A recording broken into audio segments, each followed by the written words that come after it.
PDIP secara biologis kesannya pro-Cina dan anti-Amerika karena ada sejarah yang mengatakan Pak Karno dieksekusi dalam tanda petik oleh CIA. Kesannya miring ke Cina lebih karena tidak suka Amerika karena dendam sejarah. Apakah begitu aslinya? Ya tidak juga. Ini layak untuk dipelajari lebih jauh. Karena itu saya menyempatkan mempelajarinya dengan beberapa buku yang saya baca. Setelah saya perdalam akar masalahnya, saya bermaksud memberikan pandangan lain, sesuatu sudut pandang yang baru. Setelah membaca beberapa buku sejarah berbasis studi lapangan beberapa bulan terakhir ini, saya mencari fakta untuk memahami apa yang terjadi di Indonesia sejak tahun 1960 hingga akhir tahun 1969. Sepanjang tahun 60-an tersebut, sejarah Indonesia itu benar-benar pelajaran kelas dunia. Masa itu ada Kennedy, CIA, Soviet, Peking, Soekarno, Marilyn Monroe, PKI, Soeharto, wanita di sekeliling Soekarno, serta petinggi PKI di sekitar istana.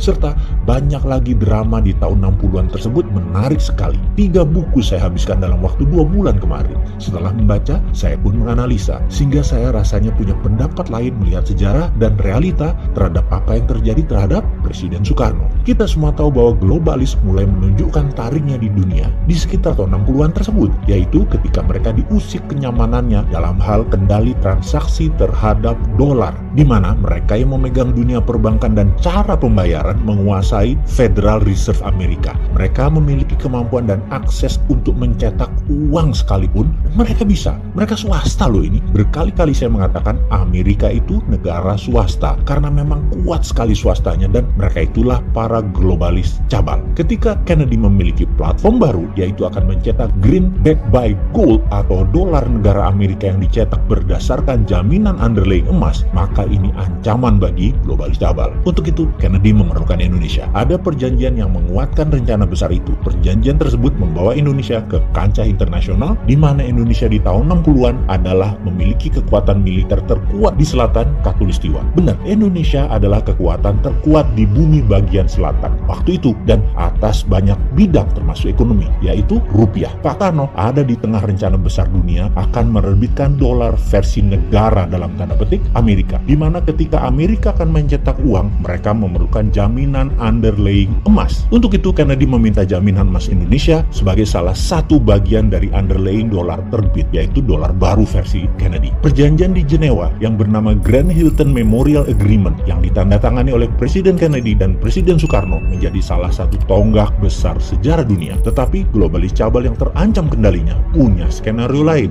Kennedy ditembak di Dallas. Mobil kenegaraan yang tidak pernah jalan pelan saat itu jalan di bawah 20 mile per jam yang seharusnya tidak boleh, dan 3 arah peluru menerjang Kennedy bersamaan. Meninggal di tempat beliau saat itu. Inilah konspirasi panjang yang belum pernah jelas terungkap hingga saat ini. Di belahan bumi lain, Pak Karno baru turun dari pesawat di Bandara Kemayoran kala mendengar berita kematian Kennedy. Pak Karno terkejutnya bukan main, shock. Karena apa? Karena hal ini membuyarkan skenario kerjasama Indonesia-Amerika atas terbitnya dolar berbasis emas atas nama negara Amerika atau Federal Dollar. Semua akhirnya tinggal sejarah ketika Pak Karno pun oleh globalis cabal dilengsarkan. Skenario ini globalis yang punya, sedangkan CIA hanya pelaksana. Karena Amerika akan mendadak menjadi negara patriotik nasionalis. Begitu juga Indonesia menjadi negara patriotik nasionalis, bukan di bawah globalis lagi. Dan globalis cabal tidak mau skenario itu. Baik, kita melompat sebentar ke masa kini. Ketika Trump pidato di PBB bulan lalu, dia secara jelas mengatakan, saya mendukung negara-negara untuk berdaulat masing-masing yang bisa diartikan deglobalisasi, anti-globalis cabal. Dan itu gaya Trump banget, patriotik. Trump menjadi Kennedy baru, dan banyak yang menduga dia akan diasasin atau dibunuh oleh globalis cabal seperti cerita di dalam The Simpsons yang belum pernah meleset menceritakan kejadian di masa akan datang, termasuk ketika Trump jadi presiden dan cerita Trump terbunuh. Tetapi Trump adalah Trump dan Amerika adalah Amerika. Mereka tidak pernah berubah sejak lahirnya. Tujuannya jelas, menjadi sheriff dunia, menjadi pengendali dunia. Agaknya kebencian terhadap Trump oleh globalis cabal ini sudah puncaknya ketika September 2020 kemarin Trump melakukan perombakan sistem transfer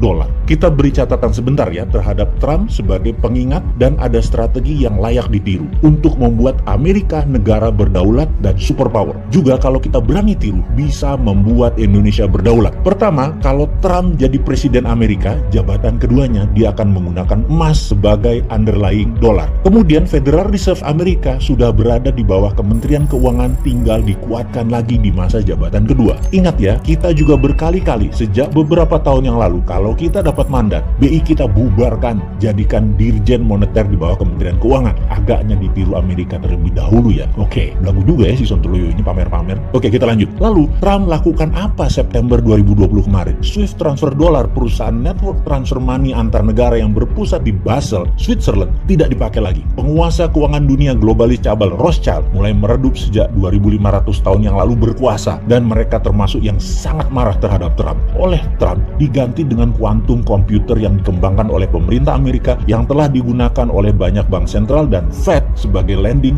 konsorsianya. Inilah perang sesungguhnya saat ini. Globalis cabal di belakang Demokrat dan Tiongkok melawan Amerika patriotis nasionalis di bawah Trump. Ada yang menarik, kesadaran bernegara Amerika lagi tinggi-tingginya sehingga beberapa pendekatan pidato Biden-Kamala terpaksa harus menirunya, yaitu agar tidak ketinggalan zaman. Biden-Kamala juga ke arah patriotisme jualan untuk pemenangan dalam Pilpres nanti. Jadi ada pengamat intelijen pertahanan dunia yang mengatakan kalau Biden menang tetap akan perang melawan Tiongkok juga globalis karena Amerika mendadak menjadi negara patriotik. Jadi Trump atau Biden, Amerika tetap Amerika. Oke. Sekarang mulai kebayang apa hubungannya dengan Omnibus Law, hubungan kebijakan luar negeri Indonesia, apa hubungannya terhadap COVID dan ekonomi Indonesia dari cerita tersebut. Apa harus dijelaskan lebih rinci lagi? Ini pelajaran sesungguhnya ada yang minat nggak sih? Yang menjabat ada yang ngerti nggak sih beginian?